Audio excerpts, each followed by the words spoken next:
The Department of Foreign Affairs and Trade has confirmed that 23 individuals registered with them, including 20 Australians, have been allowed to leave Gaza for the first time since the war began more than 3 weeks ago.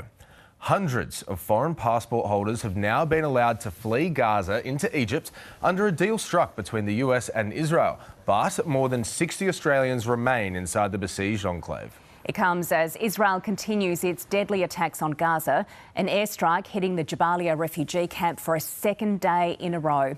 Our Middle East correspondent Alison Horn has the latest from Ashdod in southern Israel. For more than 3.5 weeks now, 88 Australian citizens, permanent residents and their families have been stuck inside Gaza in what has been described as a living hell.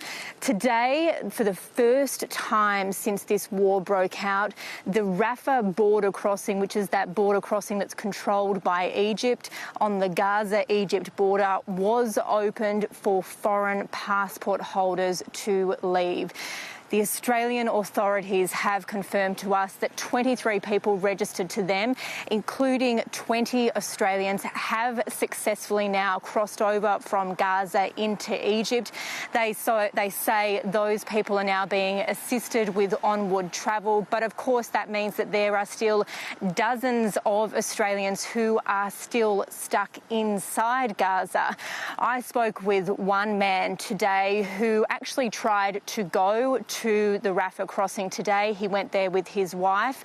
He is an Australian passport holder. His wife has an Australian visa. He said when he went to Rafah, because his wife didn't have an Australian passport, they were told that they were not allowed to cross. So he tonight has had to now go back to his home in Khan Yunis, which is in the south of Gaza, and he doesn't know when he will be able to cross. He is trying to contact Australian authorities, and we have also contacted the Australian Department of Foreign Affairs and Trade to get some comment on that issue. We also know that there are other Australians who haven't even been able to make that journey to the Rafah crossing. We spoke with another family today who couldn't find any transport. They managed to hop on the back of a motorbike, but on the way there, they said the journey was just too dangerous. They heard gunfire and Israeli airstrikes. The road was quite damaged. And so the person that was actually taking them there turned around and would not take them to that border crossing. So still an incredibly difficult situation for the Australians still left inside Gaza.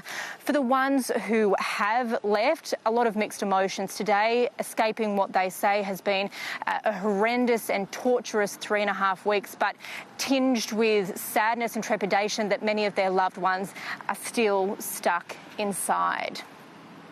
I'm leaving my other part, my brothers and sisters, my whole family is still here. I wish, inshallah, Ya Rab, they all be in safe place. Situation is terrible there. It's very, very bad.